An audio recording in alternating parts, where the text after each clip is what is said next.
The origin of the conflict. What is the China Sea? The South China Sea is a sea within the Pacific Ocean with an area of 3,500,000 square kilometers.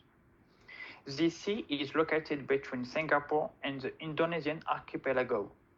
The states and territories bordering the South China Sea are China, Macau, Hong Kong, the Philippines, Malaysia, Indonesia, Singapore, Vietnam, and Brunei. Why it's subject to international debate? For many years now, the South China Sea has been known for many competing claims to sovereignty. The Spratly Island in particular, but also many other areas, are a source of debate for nationalist, economic, and strategic reasons. The conflict started with China, which claimed to have a historic right to the entire sea. However, the Philippines reacted in this way by appealing to the Permanent Court in The Hague, International Arbitration Organization in court in the Netherlands. In 2016, the court in The Hague rejected the China claims, but China refused this arbitration and built military installations on the sea. What are the stakes of this conflict? It's a key sector of the planet. A third of the planet's maritime trade passes through this sea.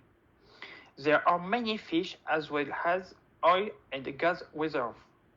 In addition, it's very vast territory which will make it possible to enlarge its region and thus its power. This area is also popular for its islands, which are very effective in protecting against typhoons. This is why for many years all the border territories have been claimed right overseas, especially China, which wants 80% of the surface area of the South China Sea.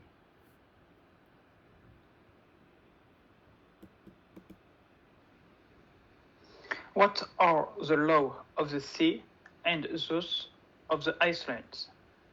The law of the sea says that a state is sovereign over the land, but also over the subsoil and the airspace of inland waters. With regard to territorial sea, states are sovereign up to 20 kilometers from their borders. Foreign ships have the only passenger right. In addition, according to the law of the sea, states with maritime border can explore and make use of maritime resources up to 370 kilometers from their borders. This is called the exclusive economic zone. Countries can also fish, build infrastructure, exploit the soil and the subsoil. The islands also have an exclusive exploitation zone, but they have obligation to respect. First of all, they should not be covered in tide. They must be inhabited and have their own economic activity. There is a reason why many countries are building infrastructure, including airships, in order to recognize their sovereignty. For instance, China built solid land in 2014 on several islands in the Paracel archipelago and 7 artificial islands near the Spratly Island archipelago. This is called the Great Sand Wall.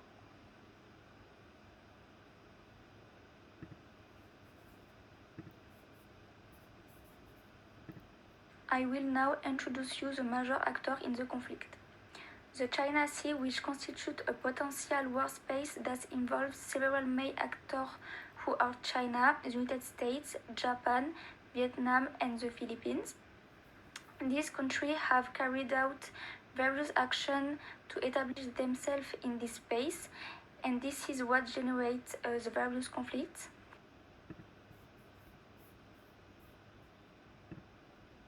First, for the Chinese interests are above all economic and political.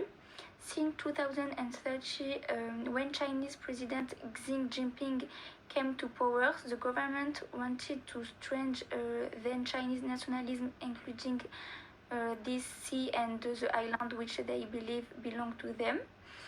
They have also had military interests since 1975.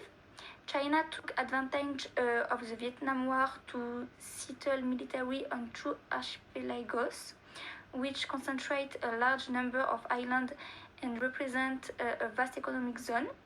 Then in 1992, China enacted a law to appropriate this area and installed artificial islands to install military bases, which accentuate more tensions. Then, for the American interest, the United States intend to become the gendarme of the zone and stop the Chinese momentum. In addition, the United States have found strategic partners since the Second World War, as for example with Philippines, Japan, Taiwan, Hong Kong and Singapore. And to finish, for the interest of other countries, for the Philippines, the claim of the Philippines concerns only a part of Spratly Island. The Philippines would like to support their claims on the principle of res nullius and geographic proximity. In June 2011, they decided to remand the South China Sea, Western Philippine Sea.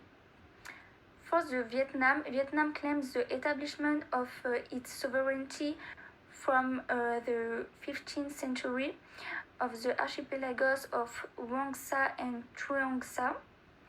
And to finish, for the Japan, in December, Prime Minister Shinzo Abe approved a military budget of 212 billion over 5 years. When Donald Trump was the leader of the United States, the power rivalry between China and America was important. This factor was slowing down the Chinese advances. However, since Joe Biden is the new president of America, and because he's Democrat conversely to Donald Trump who was Republican, a lot of changes can happen and letting China taking the advantage of the new situation. In the same way, speaking about Peking, the unpredictability of the new American president involved a huge attention about new American behavior and position. Speaking about principles, all the exterior's power are too important in terms of navigation freedom to interrupt the internalization of this conflict. In front of all advancements, a new debate appeared in China, bringing the people for and against the Xi Jinping strategy into conflict. In fact, the opponents believe that this strategy have already bring too much negative impact to China. The lack of transparency in all the decision making made harder a precise analysis.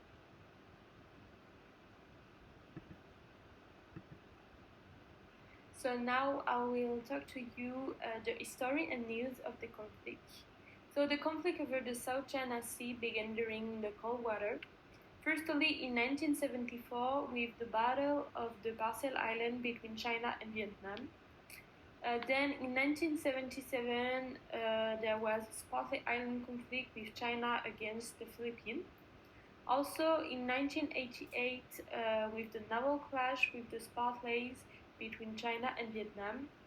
And the last, in 2011, China and Vietnam provoked incident between ships and drill. And the United States take advantage of the situation to increase its influence in this area by joining force with countries such as Japan, Taiwan, and the Philippines. So, tension in the South China Sea have been present for some time now and continue to grow with each passing day as both fight. Most recently, after Chinese fighter jet intrude into Taiwan airspace, an act that underrated the Taiwanese who took it as intimidation. The United States retaliated and showed its support for Taiwan by introducing an American aircraft carrier into the South China Sea on January 24, 2021.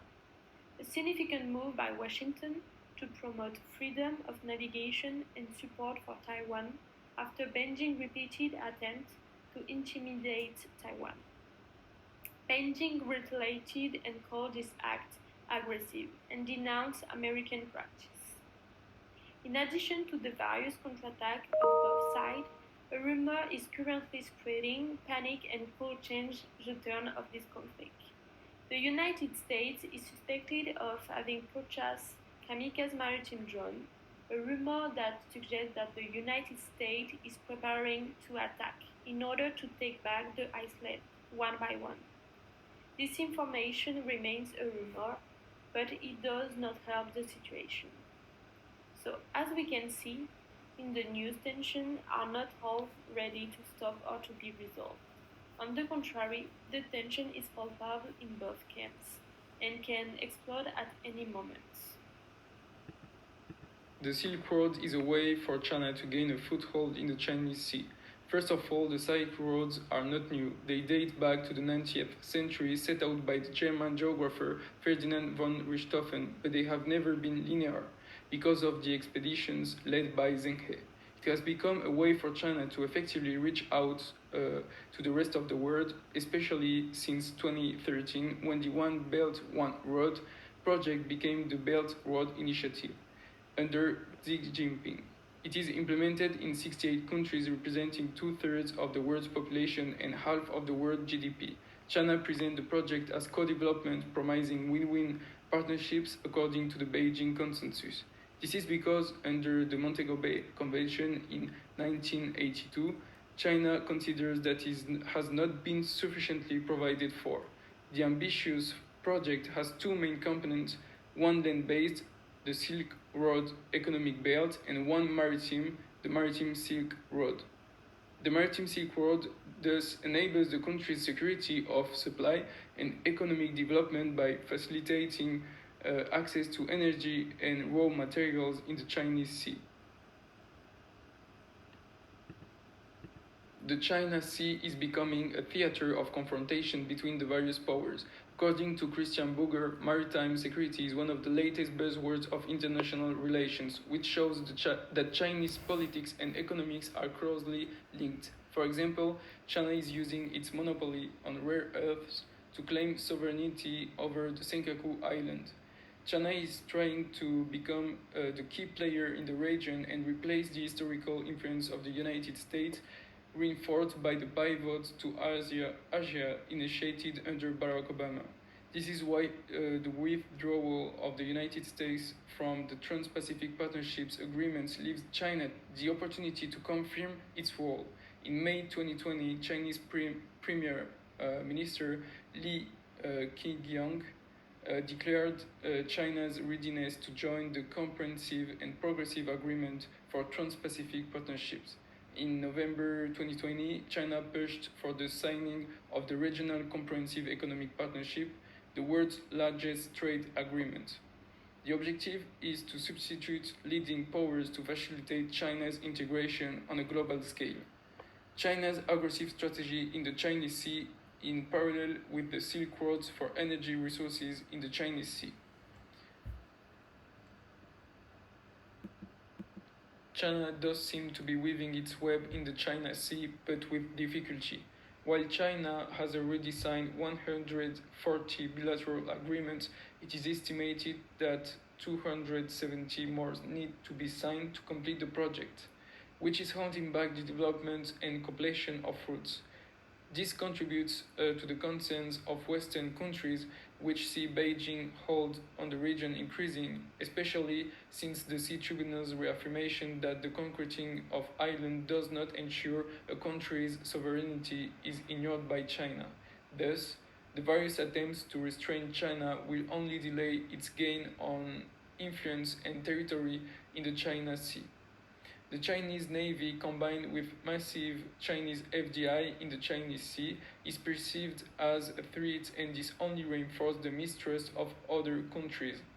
On the one hand, developing countries fear that they will become dependent states or peripheries of China. For example, the Exim Bank lends low-cost capital for infrastructure development, encouraging countries to fall into the debt trap. To conclude, for more than 50 years, many countries have tried to appropriate the China Sea as well as the island with the aim for enriching their political and economic power. These countries are mainly China, United States, Vietnam, Japan, and the Philippines. These countries intend to obtain the sovereignty of this sea in order to extend their exclusive economic zone, but also to militarize this zone. The solution to be implemented could be a fair sharing of the China Sea, or even declare the China Sea as an international zone. This would make it possible to put all the actors in this conflict on an equal footing. The United States, in particular the International Maritime Organization, must quickly find an understanding between the various countries to prevent the conflict from becoming more important.